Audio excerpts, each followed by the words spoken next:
World history की schedule में classes थी नहीं, तो हमने वर्ल्ड हिस्ट्री की लगवा दी हैं। तो आपकी शायद कल फ्रेंच अमेरिकन रेवोल्यूशन होगी, एंड परसों फ्रेंच रिवोल्यूशन होगी, और नेक्स्ट वीक पर आपके वर्ल्ड वॉर वगैरह, कोरियन वॉर वगैरह ये कंप्लीट करा देंगे, वो रशियन रेवोल्यूशन वगैरह, तो वर्ल्ड हिस्ट्री के भी कुछ टॉपिक्स कंप्लीट हो जाएंगे। ओके, तो हम लोग आर्ट एंड कल्चर में बात कर रहे थे आर्किटेक्चर की, और इसमें हम लोग आर्किटेक्चर में हम लोग बात कर रहे हैं मंदिर निर्माण शैली होती है ना, तो उसमें हमें बात करनी है नागर, बेसर और द्रविड़ शैली की, है ना। नागर, बेसर, ये नहीं मतलब ये तो उसमें हिस्ट्री वाले है ना। तो ये आपका जो संत ये है भक्ति आंदोलन है, इसकी एक क्लास रहेगी कल की जगह परसों है ना। तो ये आज आपके पास आर्ट एंड कल्चर बन गया है। हाँ, तो फ्राइडे को अब हिस्ट्री की क्लास थी, हिस्ट्री में मैंने सूफी एंड भक्ति आंदोलन पढ़ाया था, तो सूफी और भक्ति आंदोलन की भी एक क्लास अभी और लगी हुई है, परसों लगी है ना। तो उसमें भक्ति और सूफी आंदोलन वाला पूरा टॉपिक कंप्लीट हो जाएगा। नहीं, आज हम लोग बात करेंगे आर्ट एंड कल्चर की। तो आर्ट एंड कल्चर में हम लोग आर्किटेक्चर को देखना है, और आर्किटेक्चर में हम लोग देख लेते हैं नागर, बेसर और द्रविड़ शैली। साथ ही साथ उनके बीच में जो बहुत सारी और शैलियाँ भी, जिसमें उड़ीसा शैली, जिसमें कोणार्क मंदिर और जगन्नाथपुरी वगैरह का निर्माण हुआ है, होशल शैली क्या है ना, कर्नाटक शैली क्या है। तो ऐसी जो शैलियाँ हैं इनको हम लोग देखेंगे, ठीक है। तो इनकी हम लोग बात करेंगे। तो आर्ट एंड कल्चर की आपकी वहाँ की कला में हम लोग देखेंगे मंदिर निर्माण शैली। मंदिर निर्माण शैली में बात की गई थी कि 3 प्रमुख शैलियाँ हैं। एक शैली जिसका यहाँ पर है, जिसका विकास, ठीक है, यानी कि जो उत्तर भारत का क्षेत्र है और जो पूर्व भारत है, इसमें एक शैली का विकास हुआ है जिसको कहा गया नागर शैली, ठीक है। और एक शैली है जिसका विकास हुआ दक्षिण भारत वाले क्षेत्र में, ये इसको कहते हैं द्रविड़ शैली। और इस नागर और द्रविड़ शैली के बीच वाला जो क्षेत्र है, बीच में क्षेत्र है मध्य भारत का, यानी गोदावरी नदी से लेकर कृष्णा नदी के बीच का जो क्षेत्र है, वहाँ पर एक शैली का विकास हुआ जिसमें इसके और इसके दोनों के गुण हैं, और ये शैली है बेसर शैली। तो मध्य भारत में आपको दिख जाएगी बेसर शैली, ठीक है। तो पहले आगे क्या लीजिए, नागर शैली।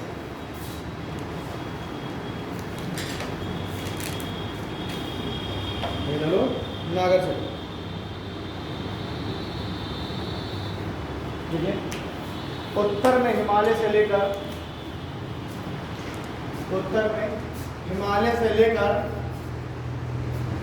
दक्षिण में विंध्यन तक, उत्तर में हिमालय से लेकर दक्षिण में विंध्यन तक, दक्षिण में विंध्यन तक मंदिर निर्माण में, दक्षिण तक मंदिर निर्माण में नागर शैली का प्रयोग हुआ है। मंदिर निर्माण में नागर शैली का प्रयोग हुआ है, ठीक है। स्टॉप लगा के लिखिए, मंदिर निर्माण का प्रारंभ भी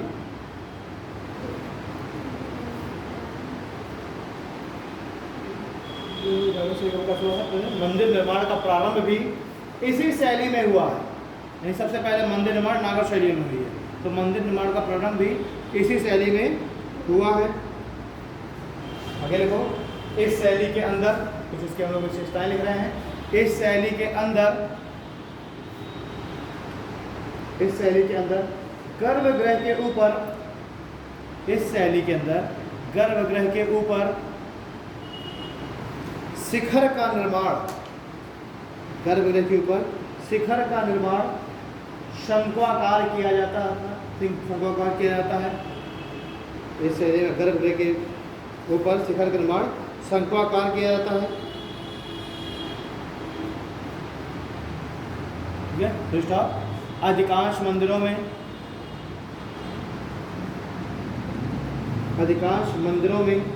गर्भगृह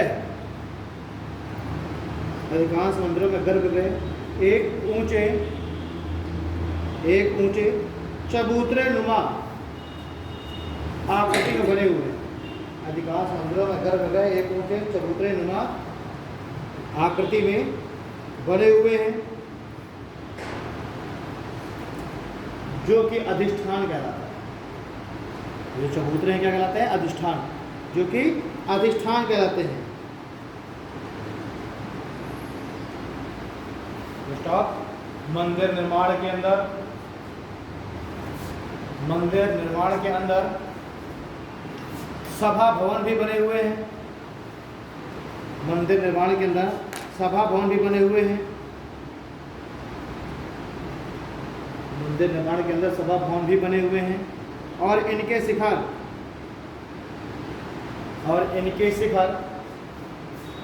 अपेक्षाकृत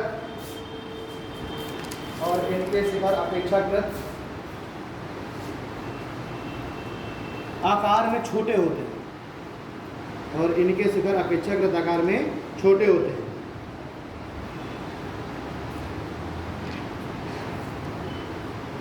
ठीक है, तो आप लोग लिखे उत्तर भारत में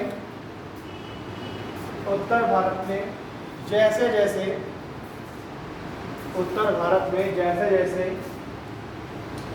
मंदिर निर्माण की, उत्तर भारत में जैसे जैसे मंदिर निर्माण की इस शैली का विकास हो रहा है, उत्तर भारत में जैसे जैसे मंदिर निर्माण की इस शैली का विकास होता जा रहा है, वैसे वैसे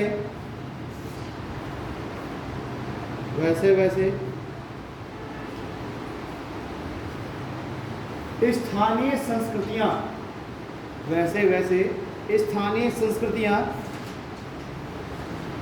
इस पर अपना प्रभाव भी डाल रही हैं। वैसे वैसे स्थानीय संस्कृतियां इस पर अपना प्रभाव भी डाल रही थी।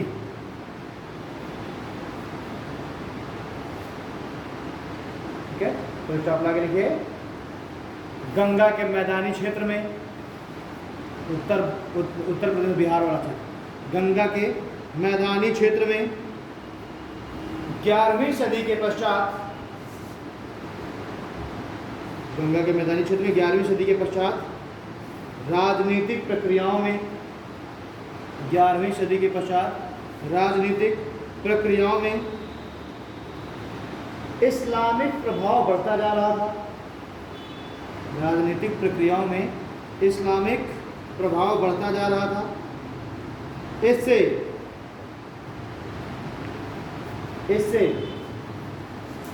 भारत के उत्तर पश्चिमी क्षेत्र में, इससे भारत के उत्तर पश्चिमी क्षेत्र में, इससे भारत के उत्तर पश्चिमी क्षेत्र में मंदिर निर्माण प्रक्रिया बाधित हुई। इससे भारत के उत्तर पश्चिमी क्षेत्र में मंदिर निर्माण प्रक्रिया बाधित हुई। ठीक है, देखिए नागर शैली के अंदर ही, नागर शैली के अंदर 3 क्षेत्रीय उपशैलियों का विकास हुआ। नागर शैली के अंदर 3 क्षेत्रीय उपशैलियों का विकास हुआ जो निम्न है। 3 क्षेत्रीय शैली का विकास हुआ जो निम्न है। पहला उड़ीसा शैली, पहली उड़ीसा शैली। दूसरी मध्य भारत की, पहला उड़ीसा शैली, दूसरी मध्य भारत की मंदिर निर्माण शैली, मध्य भारत की मंदिर निर्माण शैली। और तीसरा गुजरात एवं राजस्थान की मंदिर निर्माण शैली।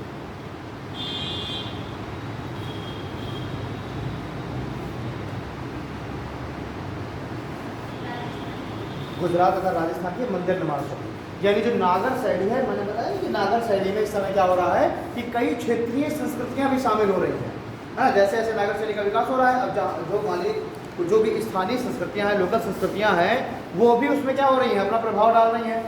तो प्रभाव डाल रही है, तो नागर शैली के ही अंदर 3 क्षेत्रीय शैलियाँ और विकसित हो गई।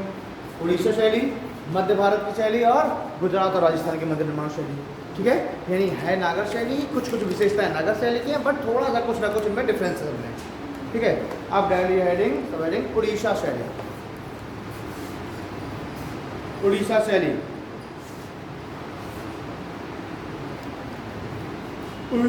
लिखिए नागर शैली के भीतर ही, नागर शैली के भीतर,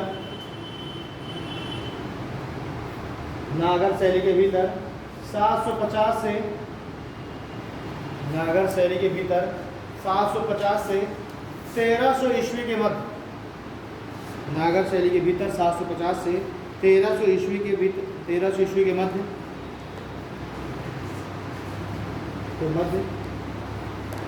पूर्वी गंग शासकों द्वारा, गंग शासक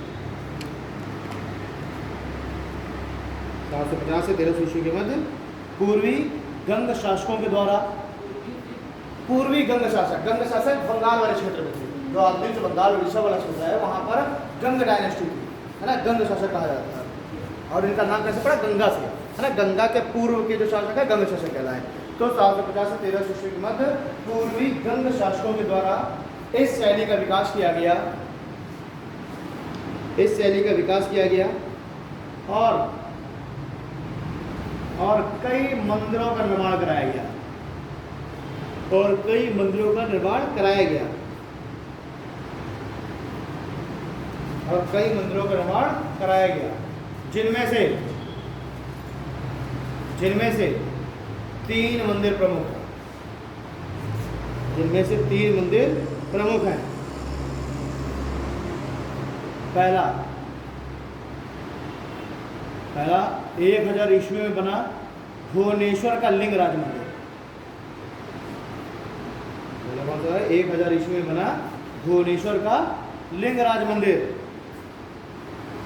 दूसरा 1150 ईस्वी में बना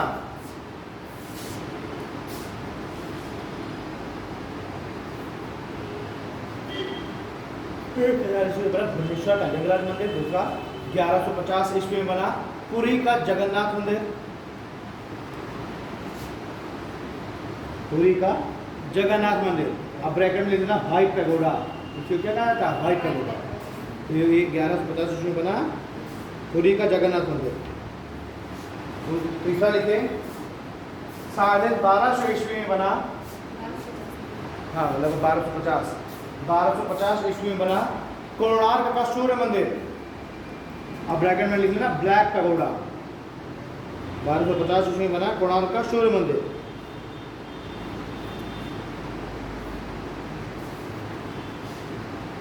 ठीक है, 1250 ईस्वी में बना कोणार्क का सूर्य मंदिर। तो ये जो तीनों मंदिर हैं, देखिए तीनों बहुत महत्वपूर्ण हैं, भुवनेश्वर का लिंगराज भी, जगन्नाथपुरी मंदिर और कोणार्क सूर्य मंदिर। ये तीनों मंदिर कौन सी शैली में बने हैं, उड़ीसा शैली में।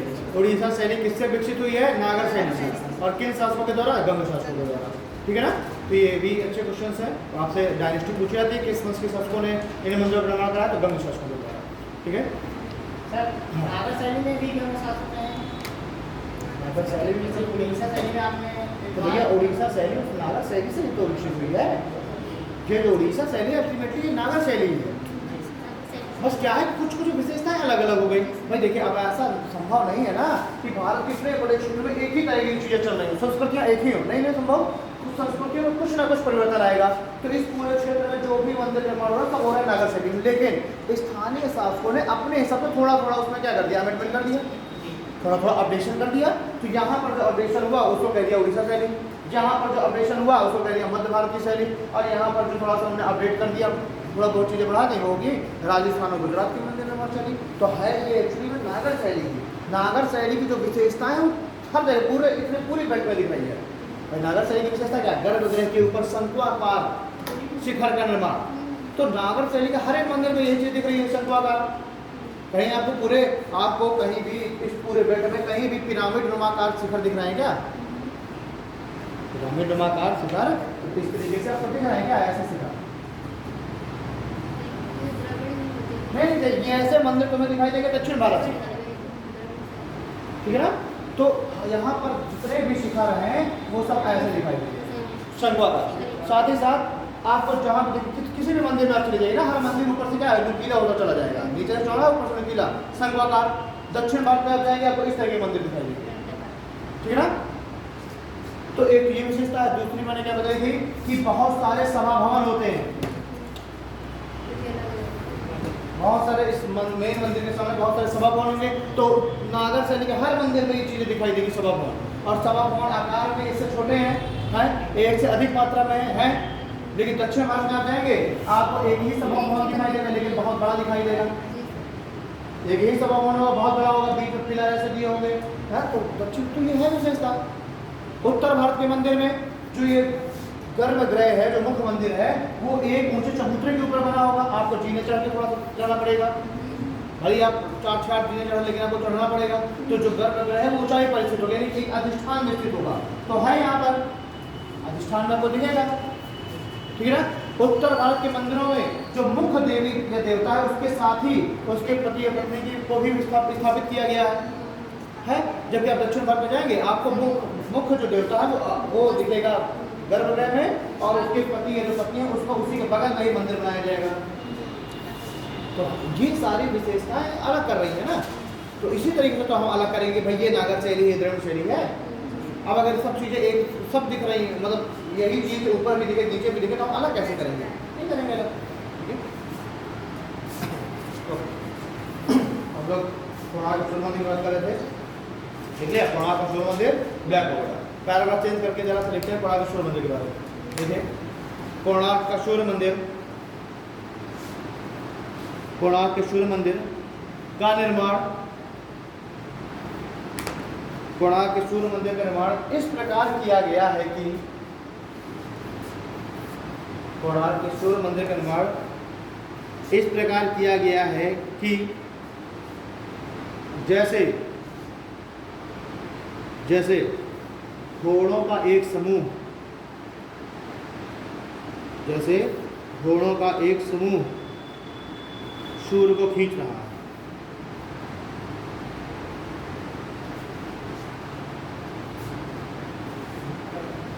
घोड़ों का एक समूह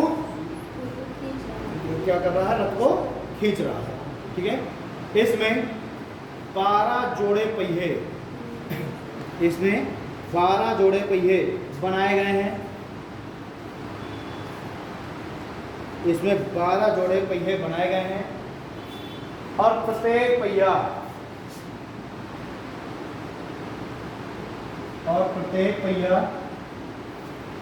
एक सूर्य घड़ी का कार्य करता है,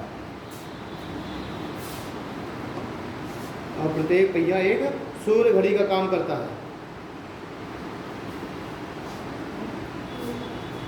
और प्रत्येक पहिया एक सूर्य घड़ी का काम करता है, ठीक है।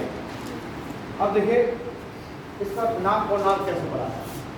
फिर जो कोण है इसका मतलब, इसको मतलब क्या होता है? एंगल है। एंगल आर्क मीन्स होता है सन, यानी सन के द्वारा जो एंगल बनाया जा रहा है, इससे क्या हो रहा है? सन के द्वारा जो एंगल बनाया जा रहा है, कोण बनाया जा रहा है, उससे हम टाइम का निर्धारण कर लेते हैं, ठीक है। सूर्य की किरणों के द्वारा जो एंगल बनाया जा रहा है, उससे हम क्या करते हैं? टाइम का हम निर्धारण करते हैं, इसलिए इसका नाम पड़ा है कोणार्क, ठीक है ना। आगे लिखिए,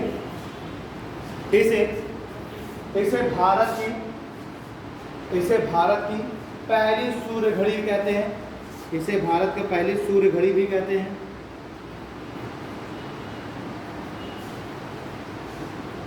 ठीक है। यह मंदिर 229 फीट ऊंचा है,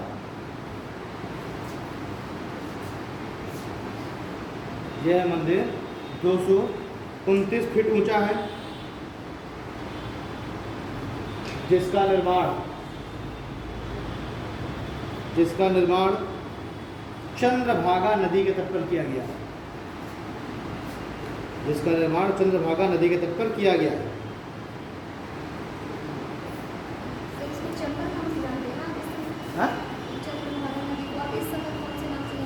चंद्र और भागा दोनों अलग अलग नदियाँ हैं, और दोनों मिला करके बाद में गोदावरी से मिलती है, ठीक है। वो चंद्रा और भागा वो एक पढ़ते हैं हम उत्तर भारत में, जब चंद्रा और भागा दो छोटी छोटी नदियों मिलकर चनाब का निर्माण करते हैं ना, तो वो आपको कंफ्यूज होते हैं, ठीक है। ओके, तो ये 229 फीट ऊंचा है। आगे देखिए, इसका निर्माण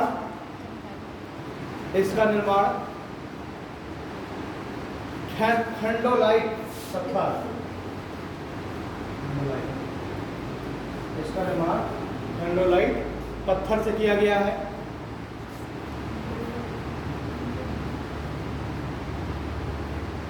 इसका निर्माण खंडोलाइट पत्थर से किया गया है,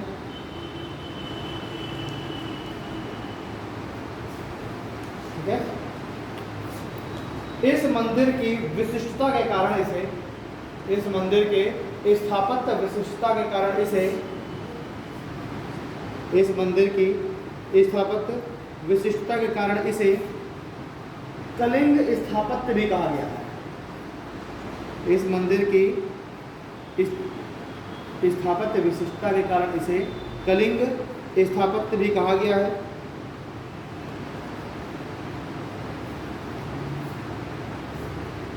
ठीक है। इसके स्तंभों में, इसके स्तंभों में लौह का इस्तेमाल किया गया है। इसके स्तंभों में, पिलर्स में लौह का इस्तेमाल किया गया है। इसके स्तंभों में जो पिलर्स हैं, पिलर्स में टिका हुआ है ना, तो इसके स्तंभों में लौह का इस्तेमाल किया गया है। और मैंने आपको तुमको पहले दिन बताया था कि इसी कारण इसको ब्लैक पैगोडा कहते हैं। ठीक है। और इसके क्यों ब्लैक पैगोडा कहते हैं? इसमें इतना ज़्यादा लोहा लगा हुआ है कि जब भी कोई जहाज किनारे से निकलता था समुद्र से, तो उस जहाज को अपनी ओर खींचने लगता था, है ना। तो इसलिए लोगों ने क्या कहा कि मंदिर अपनी ओर खींच रहा है। तो अरे यार देखो, लोहे का इस्तेमाल किया गया। तो ये कहा जाता है कि जो जहाज वगैरह है उसमें मान लीजिए मैग्नेट वगैरह है। ठीक है। तो ये क्या हो रहा है, तो इस तरीके से मैग्नेटिज्म उत्पन्न हो रहा है। मेन चीज़ ये है ना। तो इसमें क्या है कि इसमें लोहा था और पुर्तगालियों ने इसका नाम क्या दे दिया, ब्लैक पैगोडा दे दिया। तो इसके पीछे कॉन्सेप्ट ये था कि जब ये जहाज निकलते थे, जहाज मान लीजिए मैग्नेट वगैरह है जैसे जहाज में, ठीक है, तो मान कुछ प्रयोग किया गया मैग्नेट का, लगाया गया जहाज के अंदर, तो उसमें क्या होता है कि क्या हो रहा था, अपने आप खींच रहा था। साथ ही साथ ये जो मंदिर है, इस मंदिर में भी कहीं कहीं पर मैग्नेट लगाए गए हैं, तो उससे भी क्या हो रहा है कि अट्रैक्शन हो रहा है। तो पुर्तगालियों ने इस तरह, ये आपको इस पॉइंट पर लिखना है ना। तो इसमें क्या है, लौह स्तंभों का प्रयोग किया गया है और कुछ जगह पर चुंबक का भी इस्तेमाल किया गया है, और कुछ जगह पर चुंबक का भी इस्तेमाल किया गया है। इस कारण इसे ब्लैक पैगोडा भी कहते हैं। इस कारण इसे ब्लैक पैगोडा भी कहते हैं। और इसका यह नाम पुर्तगालियों के द्वारा दिया गया। और इसका यह नाम पुर्तगालियों के द्वारा दिया गया।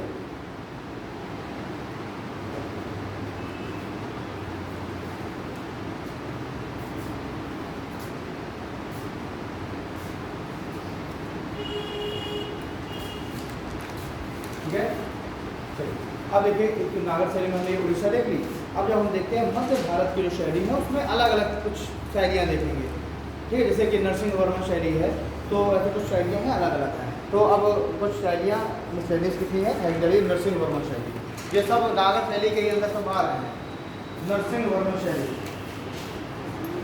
कलेक्टिव रूप से सब ये नागर शैली का हिस्सा है। नरसिंह वर्मन,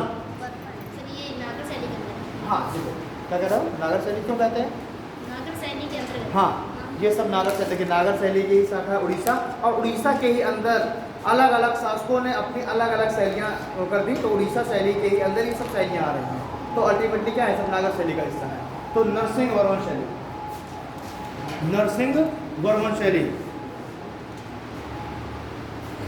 नरसिंह वर्मन शैली लिखे। इस शैली को नरसिंह वर्मन, इस शैली को राजसिंह शैली भी कहते हैं। राजसिंह, इस शैली को राजसिंह शैली भी कहते हैं।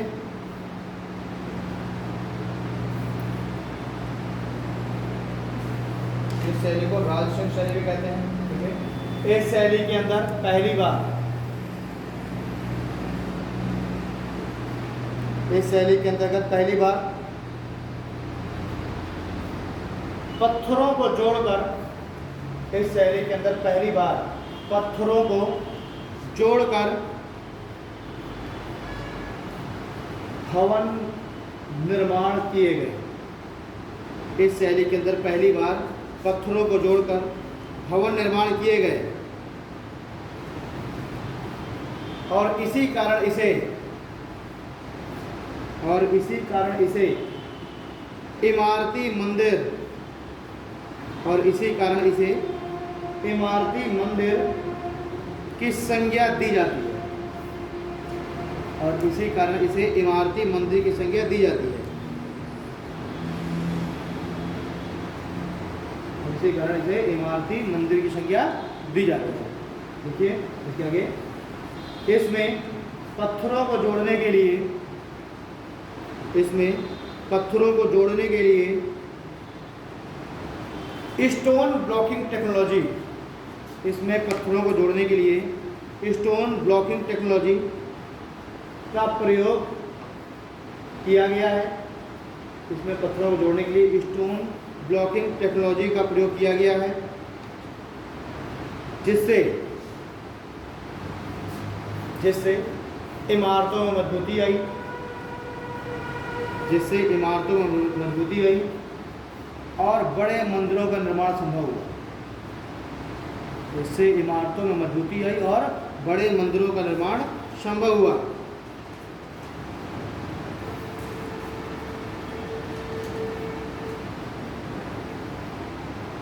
ठीक है, पैराग्राफ चेंज करके लिखिए। इस शैली के मंदिर में, इस शैली के मंदिर में महाबलीपुरम का, इस शैली के मंदिर में महाबलीपुरम का तटीय मंदिर, फोर्ट टेम्पल से बोलते हैं।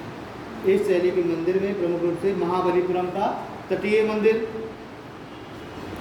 कांची का कैलाश मंदिर, पांडव शासकों ने इसे बनाया, पांडव शासकों ने, कांची का कैलाश मंदिर आदि है।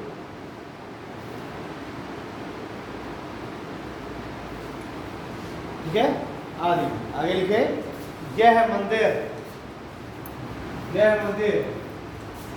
पिरामिड नुमा आकार के हैं। यह मंदिर पिरामिड नुमा आकार के हैं। यह मंदिर पिरामिड नुमा आकार के हैं और दूर से देखने में, यह मंदिर पिरामिड नुमा आकार के हैं और दूर से देखने में बौद्ध स्तूप का भ्रम कराते हैं, और दूर से देखने में बौद्ध स्तूपों का एहसास या भ्रम कराते हैं, और दूर से देखने में बौद्ध स्तूपों का भ्रम कराते हैं। ठीक है, दूसरे नंदी वर्मन शैली, नंदी वर्मन शैली, नंदी वर्मन।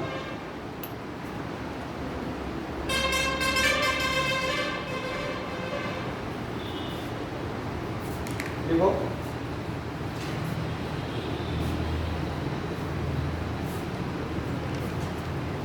दक्षिण भारत में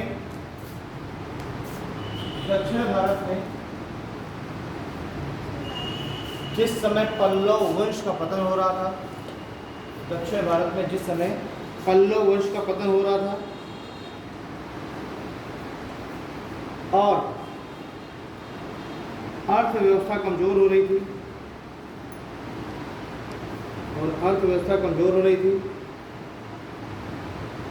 उस समय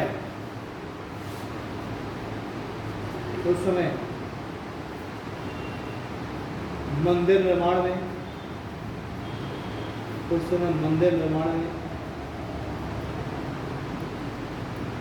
इस शैली का प्रभाव पड़ा। उस समय मंदिर निर्माण में इस शैली का प्रभाव पड़ा।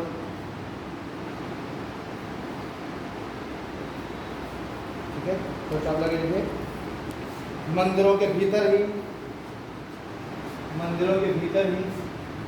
इमारतों का निर्माण होता था। मंदिरों के भीतर ही इमारतों का निर्माण होता था, परंतु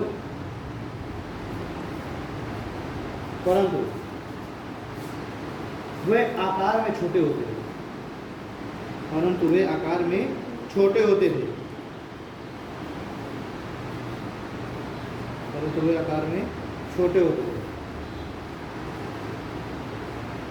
एक चीज़ ये देख लेना, ये जो नंदी वर्मन शैली है, अब यहीं से स्टार्ट हो, यहीं से एक तरीके से इसको हम मानेंगे कि इसमें ज़्यादा प्रभाव किसका है, द्रविड़ शैली का, है ना। तो मुझे लग रहा है नंदी वर्मन शैली को द्रविड़ शैली में लिखें तो ज़्यादा सही होगा, क्योंकि इसी के अंदर जो कांचीपुरम का जो मंदिर आएगा ये सब इसी के अंदर आएंगे, है ना। तो इसको नंदी वर्मन शैली वो वहाँ तक नर्सिंग हो गया। यहाँ पर नंदी वर्मन शैली के ऊपर है डालो द्रविड़ शैली।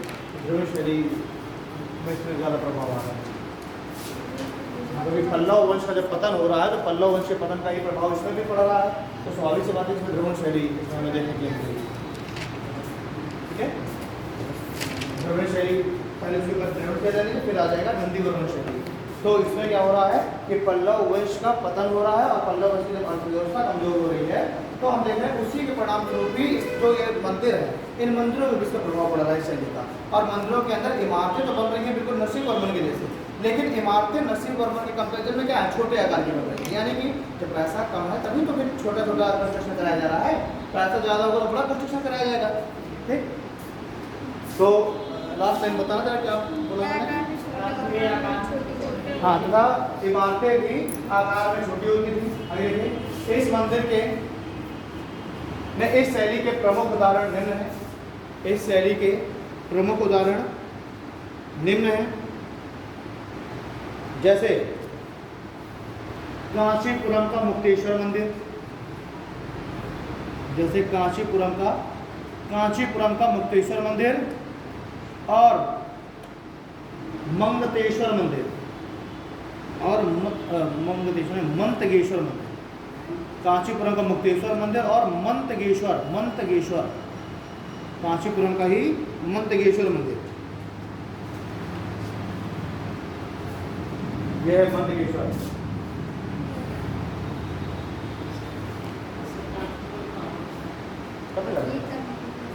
तमिलनाडु कांचीपुरम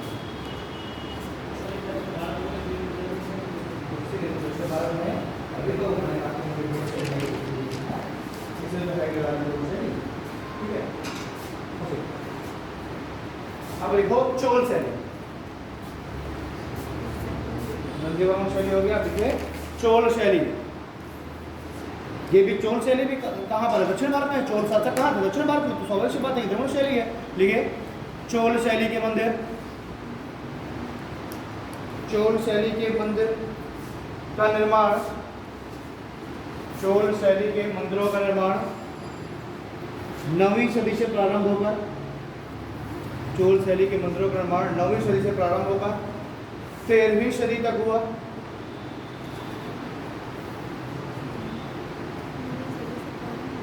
चोल शैली के मंदिरों का निर्माण 9वीं सदी से प्रारंभ होकर 13वीं सदी तक हुआ। लिखे द्रविड़ शैली के मंदिरों में, द्रविड़ शैली के मंदिरों में चोल मंदिर, द्रविड़ शैली के मंदिरों में चोल मंदिर निर्माण कला की दृष्टि से, चोल मंदिर निर्माण कला की दृष्टि से अपनी पराकाष्ठा पर थे। पराकाष्ठा मतलब बिल्कुल उच्च लेवल पर थे। चोल शैली के मंदिर निर्माण कला की दृष्टि से अपनी पराकाष्ठा पर थे और इसे ही यानी इस काल को भी, चोल काल को भी, और इसे ही दक्षिण भारत में मंदिर निर्माण का, और इसे ही दक्षिण भारत में मंदिर निर्माण का स्वर्ण काल भी माना जाता है, स्वर्ण काल भी माना जाता है। और इसे दक्षिण भारत में मंदिर निर्माण का स्वर्ण काल माना जाता है। के लिखे चोल शैली के मंदिरों की निम्न विशेषताएं हैं। चोल शैली के मंदिरों की निम्न विशेषताएं हैं। लिखे इस काल के ऐसे मंदिर, चोल शैली के मंदिरों की निम्न विशेषताएं हैं। पहला पॉइंट, इस शैली के मंदिर जो कि पल्लव शैली से प्रभावित थे, इस शैली के मंदिर जो पल्लव शैली से प्रभावित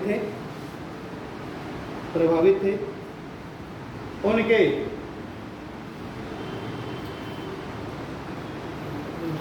जो कि पल्लव शैली से प्रभावित थे उनका आकार छोटा हो गया, और वे और वे पिरामिड नुमा आकृति के बनने लगे, और वे पिरामिड नुमा आकृति के बनने लगे।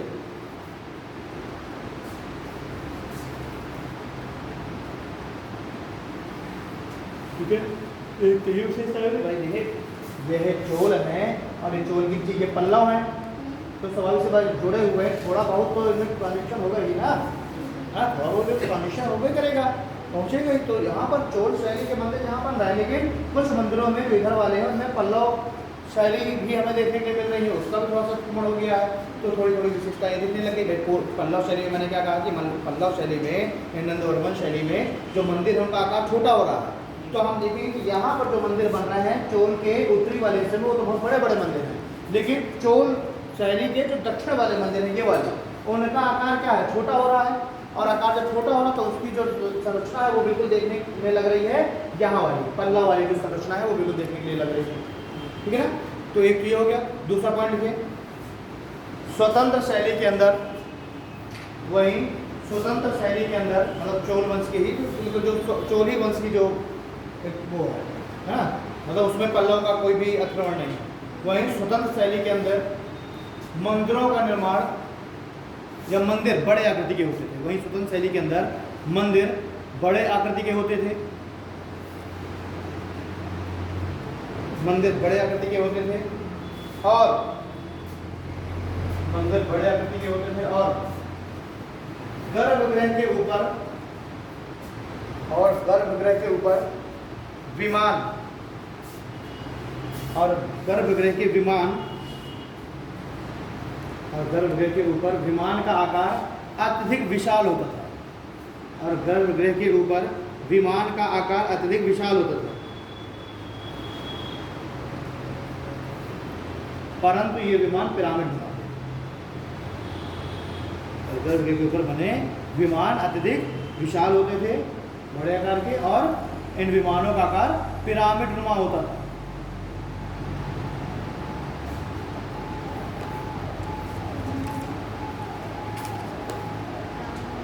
पिरामिड नुमा, ठीक है। तो आपको चोल काल के जो भी मंदिर वगैरह मिलेंगे सब क्या है, पिरामिड नुमा, ठीक है। विमान बहुत ऊंचे ऊंचे होंगे, बहुत ऊंचे ऊंचे, मतलब विमान समझ रहे हो ना क्या है विमान, यही जो शिखर है, इसी को मैंने कहा था ना, शिखर को दक्षिण भारत में क्या कहते हैं, विमान। जो मैंने पहले भी तुमको बताया था जब मैं मंदिर निर्माण स्टार्ट किया था, ये शिखर है, इन शिखरों को क्या कहा जा रहा है, विमान कहा जा रहा है, ठीक है नहीं। देखिए चोल काल के मंदिरों का निर्माण ग्रेनाइट पत्थरों से किया गया है, चोल काल के मंदिरों का निर्माण ग्रेनाइट पत्थरों से किया गया है, चोल काल के मंदिरों का निर्माण ग्रेनाइट पत्थरों से किया गया है, जिससे कि बड़े एवं मजबूत मंदिर बनाए जा सके, जिससे कि बड़े एवं मजबूत मंदिर बनाए जा सके।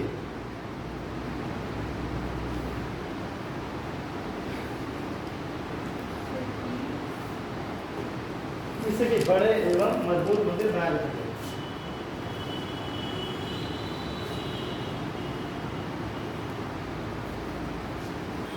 ठीक है, पैराग्राफ चेंज करके लिखिए। त्रिभुवन शैली के मंदिरों की बाह्य दीवारों पर, त्रिभुवन शैली के मंदिरों की बाह्य दीवारों पर अलंकरण का कार्य, त्रिभुवन शैली के मंदिरों की बाह्य दीवारों पर अलंकरण का कार्य पल्लव काल से ही प्रारंभ हो चुका था। त्रिभुवन शैली के मंदिरों की बाह्य दीवारों पर अलंकरण का कार्य पल्लव काल से ही प्रारंभ हो चुका था, परंतु चोल काल आते आते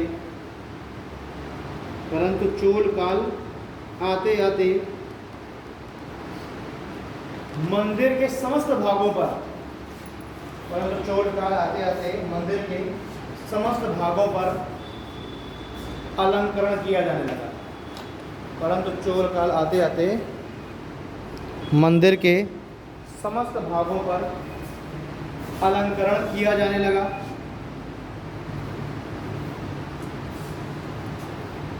ठीक है, तो पल्लव काल में बाहरी दीवार पर अलंकरण हो रहा था, चोल काल में पूरे मंदिर में अलंकरण था, उसमें नक्काशी वगैरह। ठीक है, थोड़ी शब्द आगे लिखे। चोल शासक राजराज प्रथम, चोल शासक राजराज प्रथम तथा उसके पुत्र राजेंद्र प्रथम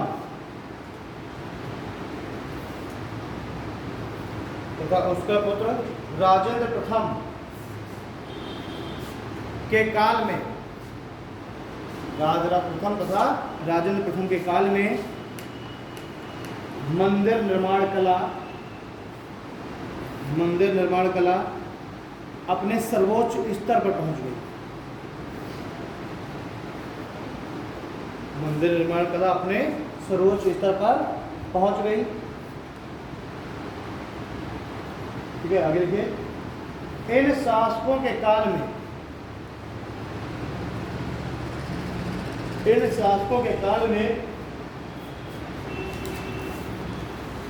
बने हुए मंदिर, इन शासकों काल में बने हुए मंदिर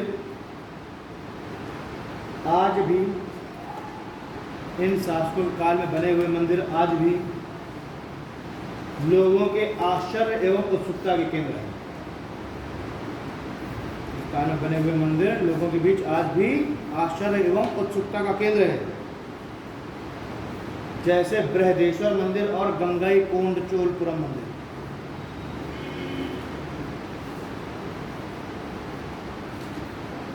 जैसे बृहदेश्वर मंदिर और गंगईकोंड चोलपुरम मंदिर। यह बृहदेश्वर मंदिर, बृहदेश्वर मंदिर और गंगईकोंड चोलपुरम मंदिर, गंगईकोंड चोलपुरम मंदिर। ठीक है, तो राजेंद्र प्रथम ने गंगईकोंड चोलपुरम मंदिर का निर्माण कब कराया था?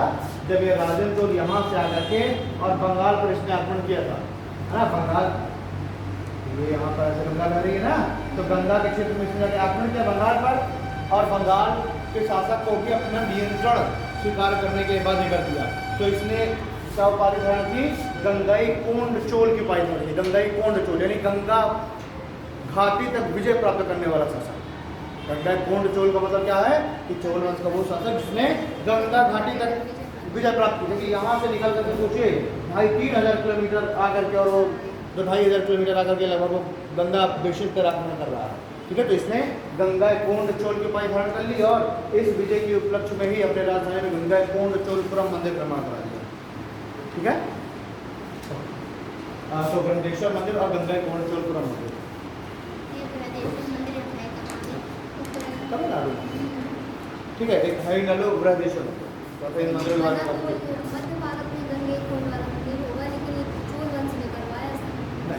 अपने राजधानी में उसने करवाया है, नाम रखा है गंगईकोंड चोल, ताकि लोग जाने ना, हमेशा उसको याद रखें कि राजेंद्र चोल ने गंगा बेसिन पर जाकर विजय प्राप्त की थी।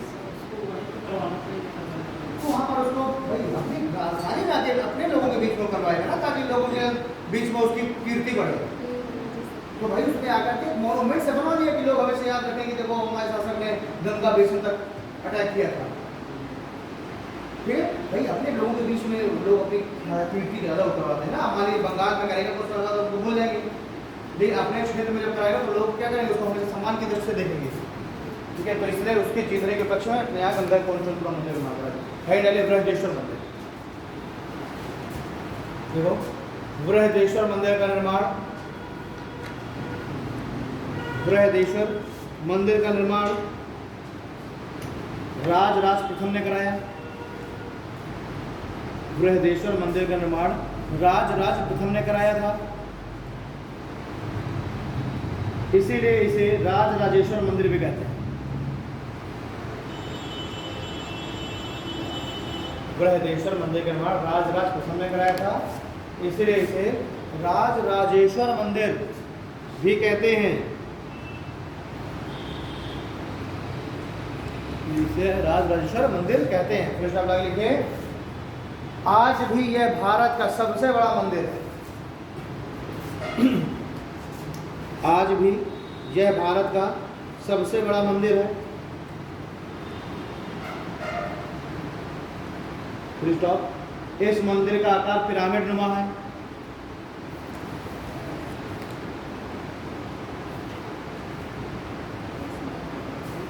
इस मंदिर का आकार पिरामिड नुमा है।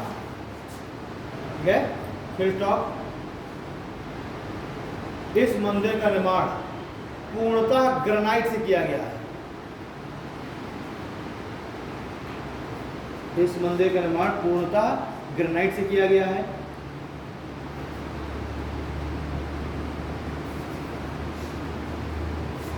इस मंदिर का निर्माण पूर्णतः ग्रेनाइट से किया गया है। Full stop. इस मंदिर के 4 भाग माने गए हैं। इस मंदिर के 4 भाग माने जाते हैं। 4 भागों में इस मंदिर को बांट दिया गया। इस मंदिर के 4 भाग माने जाते हैं।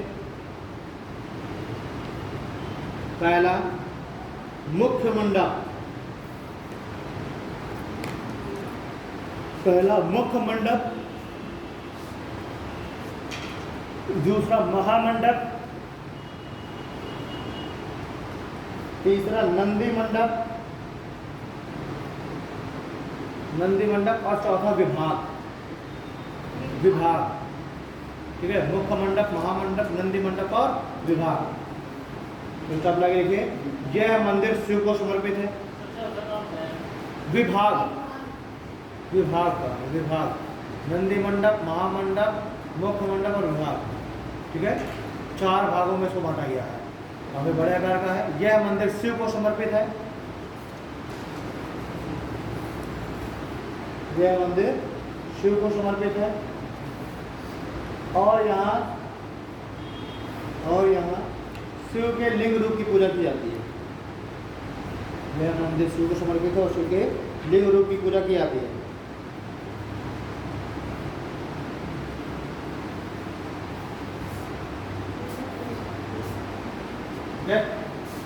और यहाँ शिव के लिंग रूप की पूजा की जाती है।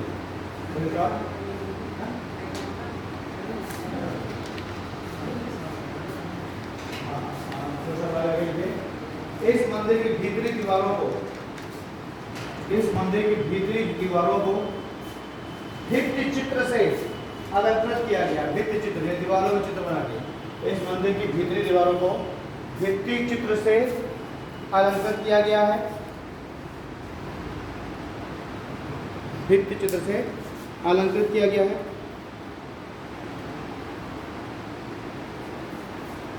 भित्ति चित्र से अलंकृत किया गया है, जिसमें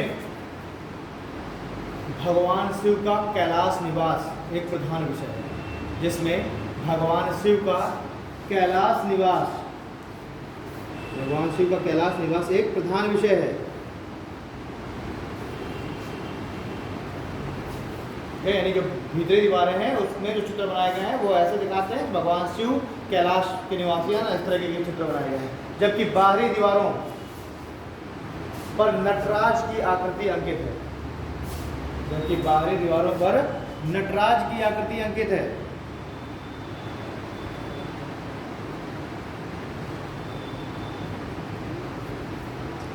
नटराज की आकृति अंकित है। आगे लिखिए, नटराज की आकृति, नटराज की मुद्रा अलग अलग रूपों में विद्यमान है। नटराज की मुद्रा अलग अलग रूपों में विद्यमान है। यहाँ पर नटराज की जो मुद्रा है वो अलग अलग रूपों में विद्यमान है। और कालांतर में मैंने आगे जाकर और कालांतर में नटराज की यही मुद्राएं और कालांतर में नटराज की यही मुद्राएं शास्त्रीय नृत्य और कालांतर में नटराज की यही मुद्राएं शास्त्रीय नृत्य में शामिल है। शास्त्रीय नृत्य में शामिल हो। एक्चुअली जो शास्त्रीय नृत्य है वो नटराज की ही मुद्रा। मैंने जब नृत्य वगैरह टॉपिक पढ़ाया था तो उसमें मैंने आपको बताया था कि जो नटराज का जो नृत्य है यही एक तरीके ऑरिजिन है शास्त्रीय नृत्य का। ठीक है, तो इसी मंदिर में ही जो नटराज है उसकी विभिन्न आकृतियाँ बनी हुई हैं। नटराज अब देखो नहीं देखे उसमें भगवान शिव का वो तांडव वाली बनाया गया है ना, वो एक गोला बना रहता है और है ना उसमें जो है नृत्य करते हैं, तो भगवान शिव को शास्त्रीय वो है सॉरी तांडव। तो इसमें जो बृहदेश्वर मंदिर है इसमें बहुत सारी आकृति बनी है नटराज की, और नटराज अलग अलग मुद्रा में है। तो आपने हमेशा जो यहाँ पर देखा होगा एक ही मुद्रा देखी होगी, है ना, एक ही मुद्रा देखी होगी, लेकिन वहाँ पर इस नटराज की कई मुद्राएं हैं, और यही जो नटराज मुद्रा है यही शास्त्रीय नृत्य का भी क्या बन गई ओरिजिनल, ठीक है। और उसके बाद लिखिए, अच्छा देखो तो बृहदेश्वर मंदिर इतना बड़ा है कि इसके टॉप पर एक शिलाखंड रखा गया 80 टन का है। सोचो इतना ऊंचा मंदिर है और इतनी ऊंचाई पर एक पत्थर का टुकड़ा रखा हुआ, एक ही टुकड़ा है पत्थर का, और 80 टन का है। सोचो इतने ऊपर 80 टन का पत्थर कैसे रखा गया होगा। यही तो है आश्चर्य के केंद्र कि भाई साहब देखिए, ये जो आप देखेंगे अगर इस मंदिर को तो किस तरीके से इतना बहुत बड़ा इसमें एक चबूतरा है,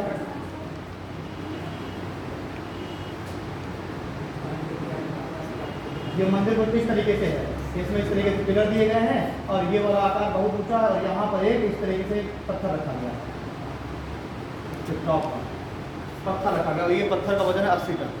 तो लोग इतने ऊंचाई पर ये 80 टन का पत्थर कैसे पहुँचाया गया होगा, ये सब इससे केंद्र है तो भाई कैसे इतना ऊंचा पहुँचा दिया गया, ठीक है। इसीलिए बृहदेश्वर मंदिर को इतनी मान्यता मिली। हाँ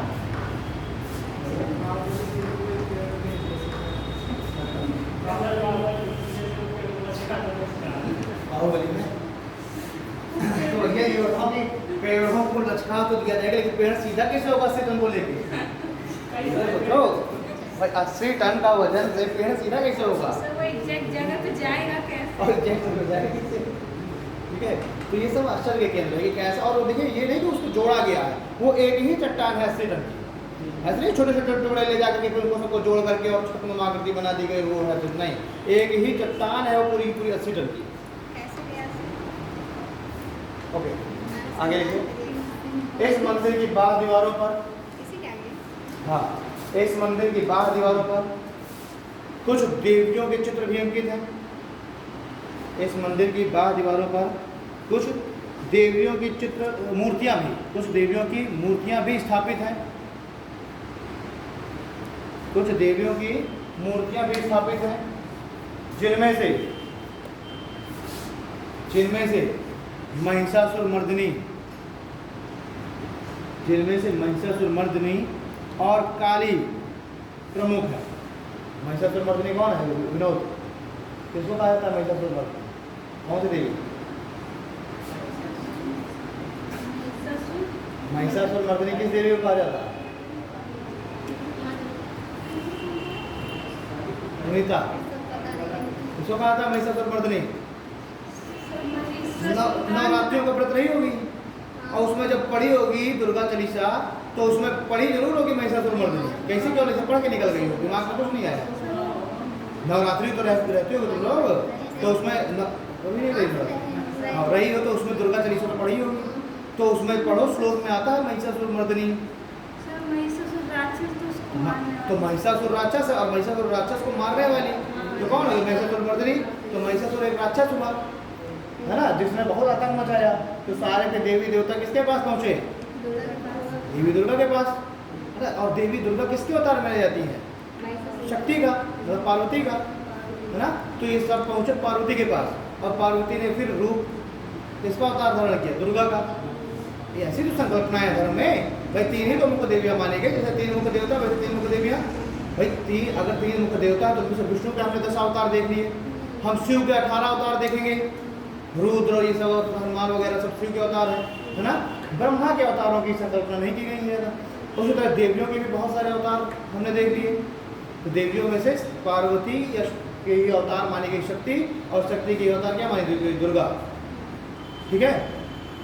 तो जब वो सब देवता तक पहुँचे शक्ति के पार्वती के पास, तो उन्होंने फिर दुर्गा का अवतार लिया, और दुर्गा का फिर उन्होंने क्या किया, किसका वध किया, महिषासुर ना, महिषासुर, महिषा भी होता भैंसा, नहीं तो पार्वती ने रूप धारण किया हाँ, दुर्गा का, हाँ तो दुर्गा को पार्वती का ही अवतार माना जाता है, ठीक है, दुर्गा को पार्वती का अवतार माना जाता है, ठीक है जी।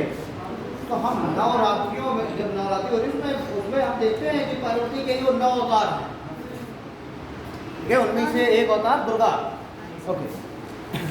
तो इन बाहरी द्वारों पर महिषासुरमर्दिनी में, और काली की मूर्तियां प्रमुख हैं। अब दूसरा लिखे गंगई कोंड चोलपुरम। गंगई कोंड चोलपुरम,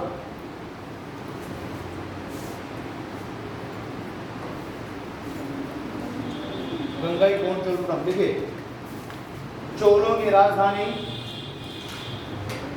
चोलों की राजधानी गंगईकोंड चोलपुरम में, चोलों की राजधानी गंगईकोंड, किसने अपनी जब ये जीत के आए थे तो उसने अपनी राजधानी को ट्रांसफर कर दिया था ना, गंगईकोंड चोलपुरम अपनी राजधानी बना दी थी, एक नया शहर बसा लिया था। तो चोलों की राजधानी गंगईकोंड चोलपुरम में यह मंदिर स्थापित है, यह मंदिर स्थापित है। इसका निर्माण राजेंद्र चोल के द्वारा किया गया। इसका निर्माण राजेंद्र चोल, इसे राजेंद्र प्रथम भी कहते हैं, राजेंद्र चोल द्वारा किया गया। फिर स्टॉप लगे लिखे। मंदिर के गर्भगृह में, मंदिर के गर्भगृह में शिव स्थापित है, यानी किसको समर्पित है मंदिर? शिव को ना, जो भी गर्भगृह में जो भी देवता होगा उसी का मंदिर है। मंदिर के गर्भगृह में शिव स्थापित है एवं गर्भगृह के ऊपर विमान पिरामिड नुमा है। गर्भगृह में शिव स्थापित है और गर्भगृह के ऊपर विमान पिरामिड नुमा है।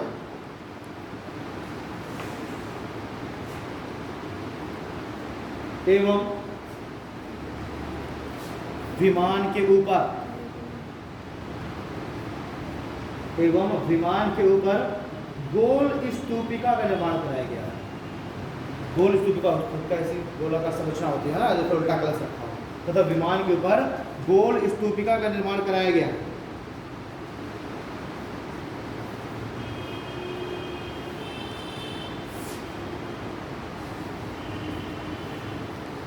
ठीक है, तो फुल स्टॉप लाके गर्भगृह के सम्मुख, गर्भगृह के सम्मुख एक विशाल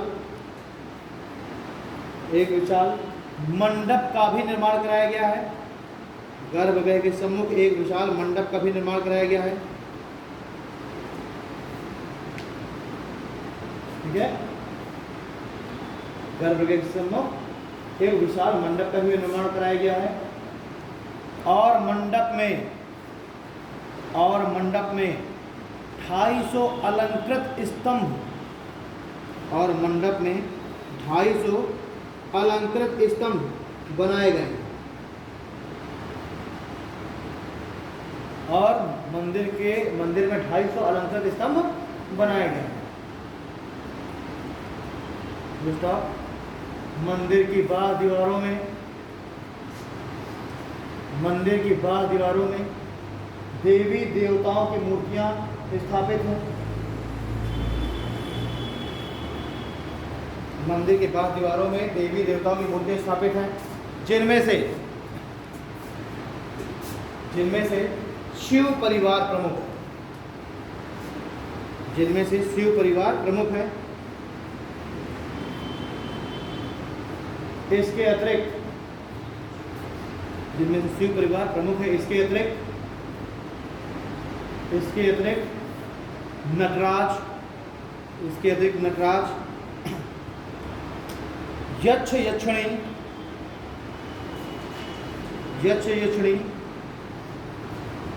एवं गण, यक्ष यक्षिणी एवं गण आदि को भी स्थापित किया गया है। यक्ष यक्षिणी एवं गण आदि को भी स्थापित किया गया है।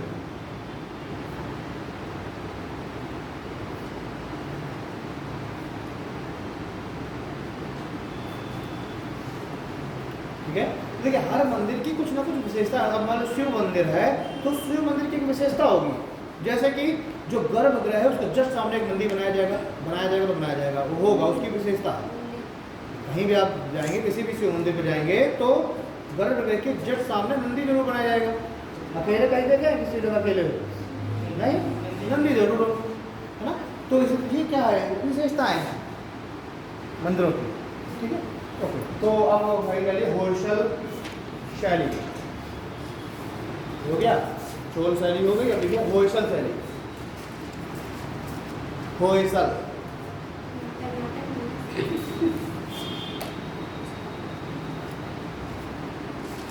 होयसल देखो, इस शैली के मंदिरों का विकास, इस शैली के मंदिरों का विकास होयसल शासकों द्वारा, इस शैली के मंदिरों का विकास होयसल शासकों द्वारा 11वीं से 14वीं सदी के मध्य हुआ। 11वीं से 14वीं सदी के मध्य हुआ।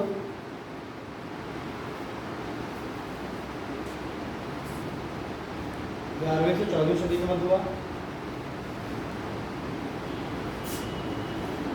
जैसे हम लोग नागर शैली में हम लोग देख रहे थे, उड़ीसा शैली, मध्य भारत की शैली, राजस्थान गुजरात की शैली रहती है। दक्षिण भारत में हम लोग क्या देख लिया, नंदीवर्मन शैली देख लिया, हमने चोल शैली देख लिया, होयसल शैली देख लिया ना। इस तरीके से उसी द्रविड़ शैली के अंदर ये अलग अलग शैलियाँ है ना, जिसमें कुछ कुछ प्रभाव इनके पड़े। तो हाँ देखिए, प्रारंभ में होयसल शासकों की राजधानी वेल्लूर थी। प्रारंभ में होयसल शासकों की राजधानी वेल्लूर थी तथा बाद में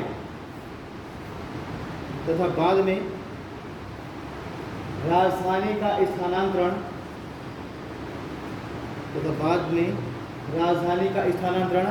हेलविड कर्नाटक, बाद में राजधानी का स्थानांतरण हेलविड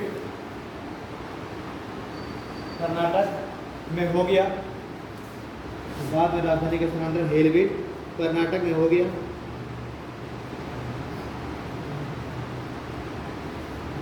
फिर आप लोग लिखे, इस शैली के मंदिरों में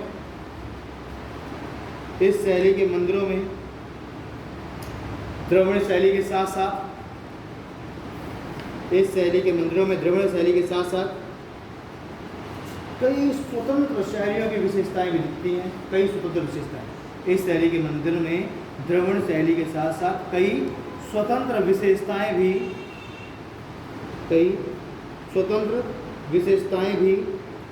दिखती हैं। कई स्वतंत्र विशेषताएं भी दिखती हैं तथा इस शैली में ही चालुक्य शैली का भी प्रभाव देखा गया। तथा इस शैली में चालुक्य शैली का भी प्रभाव देखा गया।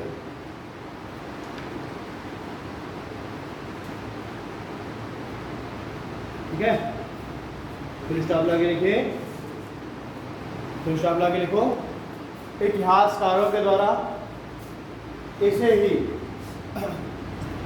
होयसल शैली को ही इतिहासकारों के द्वारा इसे ही कर्नाटक द्रविड़ शैली कहते हैं।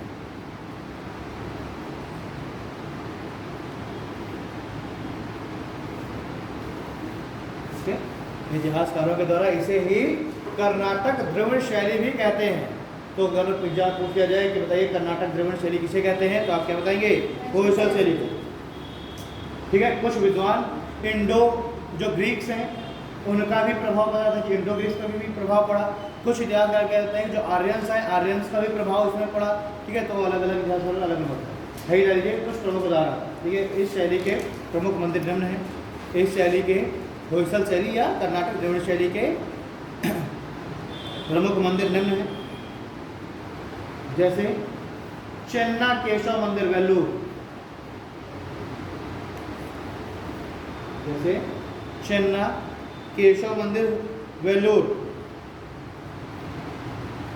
केशव मंदिर वेल्लूर।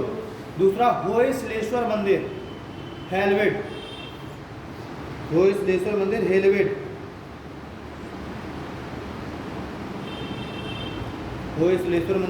हेलविड। केशवा मंदिर सोमनाथपुरम,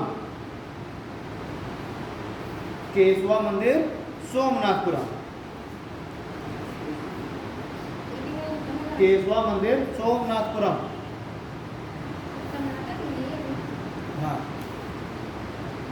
ठीक है। तो जो होयसल वंश है ये कहाँ, कर्नाटक वाले क्षेत्र में थे होयसल वंश। तो पहले इनकी राजधानी थी वेल्लूर, बाद में इन्होंने ट्रांसफर कर लिया हेलविड। तो तो कुछ इनके जो प्रारंभिक मंदिर हैं वो कहाँ मिल रहा है, वो मिल रहा है वेलूर के क्षेत्र में, और बाद के जो मंदिर है वो मिल रहे हैं हेलविन के क्षेत्र में। ठीक है, ओके।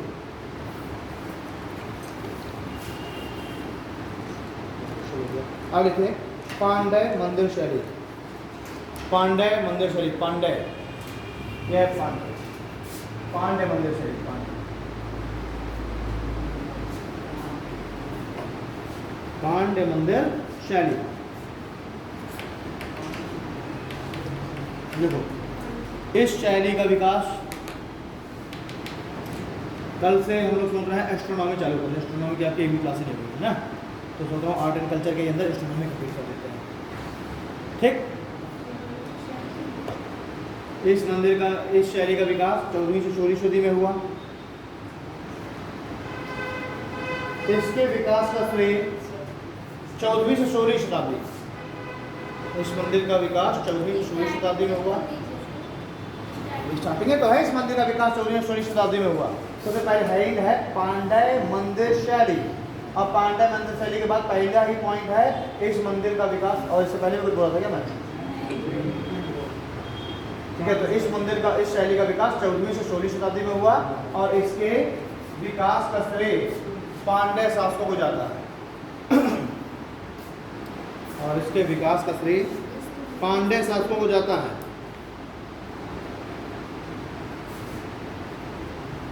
ठीक है, पांड्य शासकों को जाता है। ठीक है,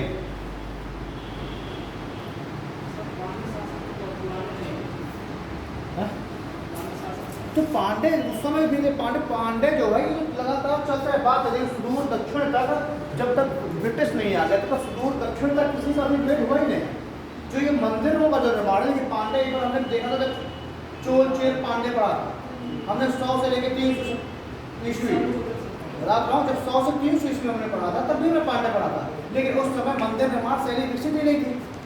ये पांडे जो फिर उत्तर पांडे है, मतलब देखिए जैसे चोल पहले भी एक बार चोल आए, लगभग 100 से लेकर 300 शताब्दी में भी चोल आए, और फिर एक बार चोल आते हैं लगभग 900 से लेकर 1200-1300 ईस्वी तक, 1400 ईस्वी तक, फिर दोबारा चोल आते हैं। वैसे पांडे एक बार तब आए थे, और फिर दोबारा पांडे का क्षेत्र फिर एक बार आए इधर 12वीं शताब्दी से लेकर 16वीं शताब्दी तक, एक बार पुनः से पांडे आए।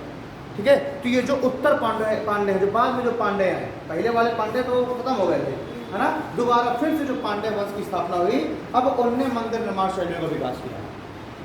तो चोल भी दो बार आते हैं, कभी ना, एक बार पहले भी चोल आए हैं 100 से लेकर 300 शताब्दी में, और एक बार दोबारा फिर चोल आए हैं 900 से लेकर 1300-1400 शताब्दी तक चले चोल, और इन्हीं में से है ये राजराजेश्वर और राजेंद्र चोल वगैरह। ठीक है, बाद वाले चोलों में तो ऐसे ही पांड्य पहले भी थे और पांड्य फिर दोबारा भी आए।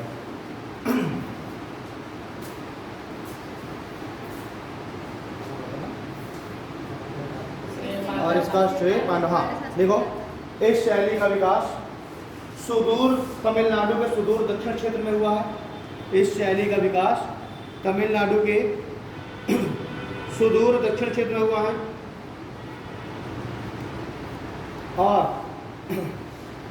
और तमिलनाडु में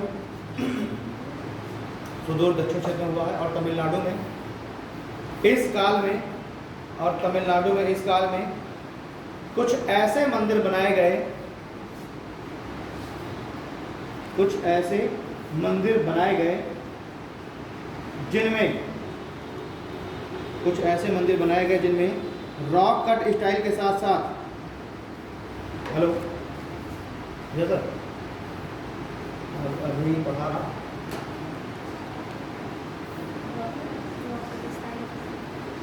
ठीक है, तो अंदर से दरवाजा खुला है क्या, बगल बगल लगा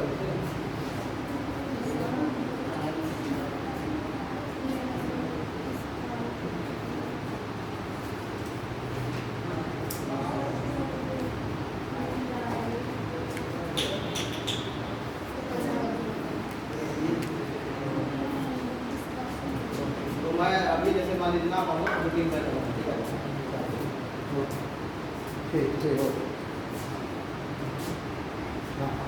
तो तमिलनाडु के दक्षिणी क्षेत्र में रॉक कट स्टाइल के साथ, रॉक कट स्टाइल पत्थरों को काट काट करके, रॉक कट स्टाइल के साथ छोटे पत्थरों को जोड़कर, रॉक कट स्टाइल के साथ साथ छोटे पत्थरों को जोड़कर मंदिर का निर्माण किया गया।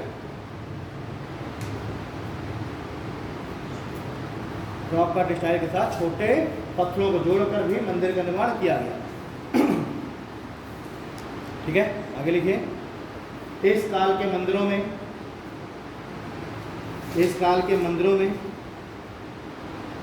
गर्भगृह, इस काल के मंदिरों में गर्भगृह, विमान मंडप, गर्भगृह, विमान मंडप, महामंडप, नंदी मंडप आदि शामिल है। महामंडप, नंदी मंडप आदि शामिल है।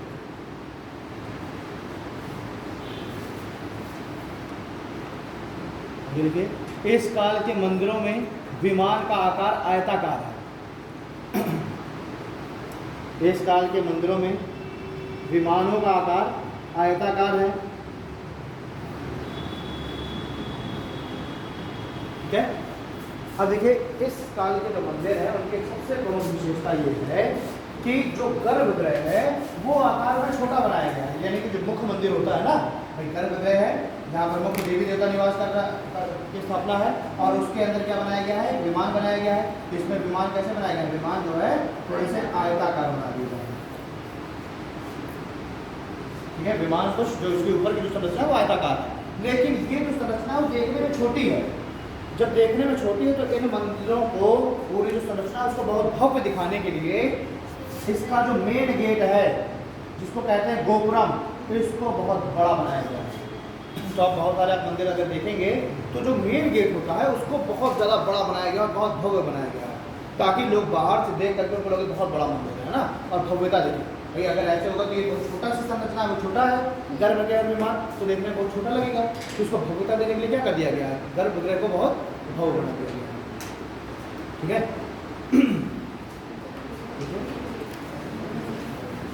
कहाँ पर थे? विमानों का आकार आयताकार होता है।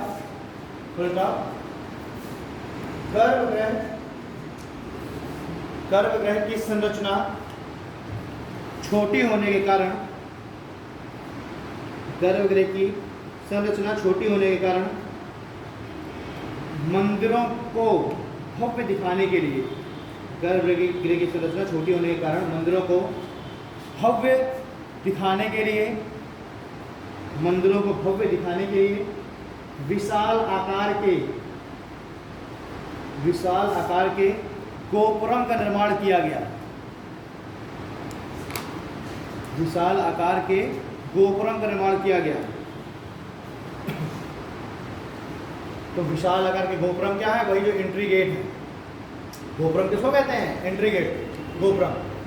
ठीक है, इसके एग्जाम्पल लिख दीजिए। एग्जाम्पल लिखो, पहला मीनाक्षी मंदिर मदुरई, मीनाक्षी मंदिर मदुरई, और दूसरा विल्लुपुत्तूर मंदिर, विल्लुपुत्तूर मंदिर तमिलनाडु। मीनाक्षी मंदिर मदुरई, विल्लुपुत्तूर मंदिर। ठीक है, विल्लुपुत्तूर ये तमिलनाडु वाली छोड़ है। ठीक है, विल्लुपुत्तूर ये हो गया आपका पांड्या शैली, सुदूर दक्षिण का। हाँ, ठीक है। अब देखिए एक शैली हम देखेंगे विजयनगर शैली, और एक्चुअली जो विजयनगर शैली है हम कह सकते हैं कि ये बेसर शैली का उदाहरण है। क्योंकि देखिए जो विजयनगर है कहाँ आ रहा है, इस वाले क्षेत्र में आ रहा है ना, गोदावरी कृष्णा के दोआब वाला क्षेत्र, गोदावरी कृष्णा से लेकर के तुंगभद्रा के दोआब के क्षेत्र में क्या है, विजयनगर है, और यहीं पर है बेसर शैली, है ना। और बेसर शैली मैंने बताया आपको कि नागर शैली की विशेषताएं हैं, द्रविड़ शैली की विशेषताएं हैं। तो उसमें सबसे अच्छा एग्जाम्पल हम किसको मानते हैं, विजयनगर शैली। विजयनगर, डालो विजयनगर शैली।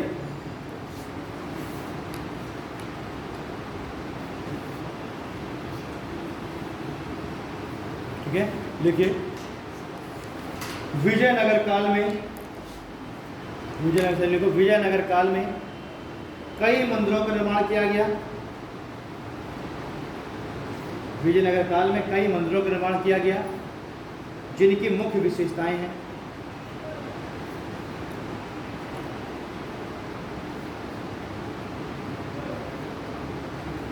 जिनकी कुछ निम्न विशेषताएं हैं। पहला पॉइंट लिखो, विजयनगर शैली के मंदिरों की क्या विशेषताएं हैं। देखो पहला पॉइंट, गर्भगृह के समीप ही, गर्भगृह के समीप ही कल्याण मंडप, गर्भगृह के समीप ही कल्याण मंडप एवं अमान मंदिरों का भी निर्माण किया गया। गर्भगृह के निकट ही अमान मंदिर एवं कल्याण मंडप का निर्माण किया गया। सेकंड पॉइंट लिखिए, मंदिरों में अलंकृत स्तंभों का प्रयोग किया गया। मंदिरों में अलंकृत स्तंभों का प्रयोग किया गया। मंदिरों में अलंकृत स्तंभों का प्रयोग किया गया। नेक्स्ट पॉइंट लिखो,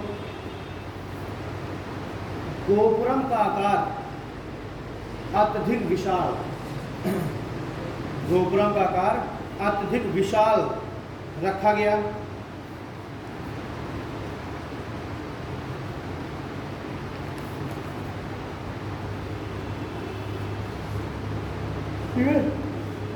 कुछ में क्या है, मंदिरों में मंदिर के प्रांगण के अंदर ही एक और प्रांगण बनाया गया। पहले बाउंड्री वॉल के अंदर एक पहले प्रांगण, फिर उसके बीच में मेन मंदिर होगा। मेन मंदिर के बीचों बीच गर्भगृह है ना, और उस गर्भगृह के चारों तरफ एक प्रांगण बनाया जाएगा, है ना, एक बरामदा रहते हैं। तो इस तरीके से भी यानी कि एक मंदिर के अंदर दो तीन दिन प्रांगण, दो तीन दिन बरामदे बनाए गए। ओके, लिखिए, इस पैराग्राफ करके लिखिए, स्थापत्य कला के विद्वान, स्थापत्य कला के विद्वान पर्सी ब्राउन ने, PERCY पर्सी ब्राउन, स्थापत्य कला के विद्वान पर्सी ब्राउन ने विजयनगर के स्थापत्य कला को, विजयनगर के स्थापत्य कला को सर्वाधिक सराहा है।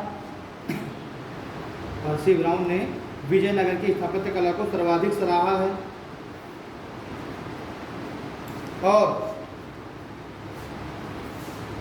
और उन्होंने इसे, विजयनगर के जो मंदिर है, जो शैली है, और उन्होंने इसे ड्रामा इन स्टोन, और उन्होंने इसे किसे, विजयनगर स्थापत्य कला को, और पर्सी ब्राउन ने विजयनगर स्थापत्य कला को ड्रामा इन स्टोन की संज्ञा दी। यानी इतने भव्य मंदिर थे कि इसको संज्ञा क्या दी थी, ड्रामा इन स्टोन। ठीक है, तो भारत में सबसे ज़्यादा जो भव्य माना पर्सी ब्राउन ने विजयनगर शैली के मंदिरों को माना, और उन मंदिरों की भव्यता को देखकर उनको क्या नाम दे दिया, ड्रामा इन स्टोन। ठीक है, प्रमुख एग्जाम्पल लिखते हैं। ठीक है, प्रमुख मंदिर, पहला पॉइंट है विरूपाक्ष मंदिर, विरूपाक्ष मंदिर हम्पी याद है, कर्नाटक में। विरूपाक्ष मंदिर हम्पी। विट्ठल स्वामी मंदिर, विरूपाक्ष मंदिर हम्पी, विट्ठल स्वामी मंदिर, ये भी हम्पी कर्नाटक में है। ठीक है, अगला है हजारा स्वामी मंदिर, ये भी हम्पी कर्नाटक में है। हजारा स्वामी मंदिर कर्नाटक में ही है। ठीक है, नेक्स्ट लिखो नागेश्वर मंदिर, ये भी कर्नाटक में ही है। नागेश्वर मंदिर कर्नाटक, और ब्रैकेट में लिख लेना, यहाँ सबसे बड़ी नटराज की मूर्ति, हाँ नागेश्वर ब्रैकेट में, यहाँ सबसे बड़ी नटराज की मूर्ति स्थापित की गई है। सबसे बड़ी नटराज की मूर्ति कहाँ मिली है, नागेश्वर मंदिर में। कहाँ है, कर्नाटक में। किस शैली का है, विजयनगर शैली का। ठीक है, नेक्स्ट लिखो सचिंद्रम मंदिर, सचिंद्रम मंदिर तमिलनाडु, सचिंद्रम मंदिर तमिलनाडु। ठीक है, इसमें ब्रैकेट में लीजिए, गोपुरम की संरचना उत्कृष्ट अवस्था में थी। गोपुरम की सज्जा, साज सज्जा, गोपुरम की साज सज्जा एवं संरचना, गोपुरम की साज सज्जा एवं संरचना अपने उत्कृष्ट स्तर पर थी।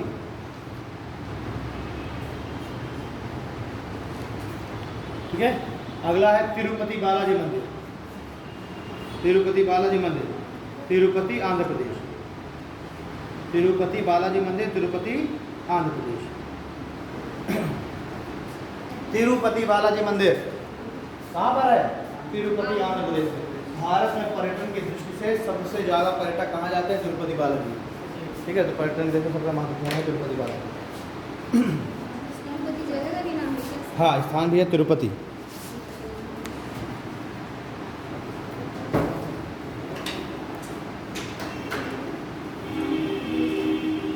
ठीक है, अब हम लोग आज यहीं ख़त्म करते हैं, मिलते हैं कल की क्लास में। धन्यवाद।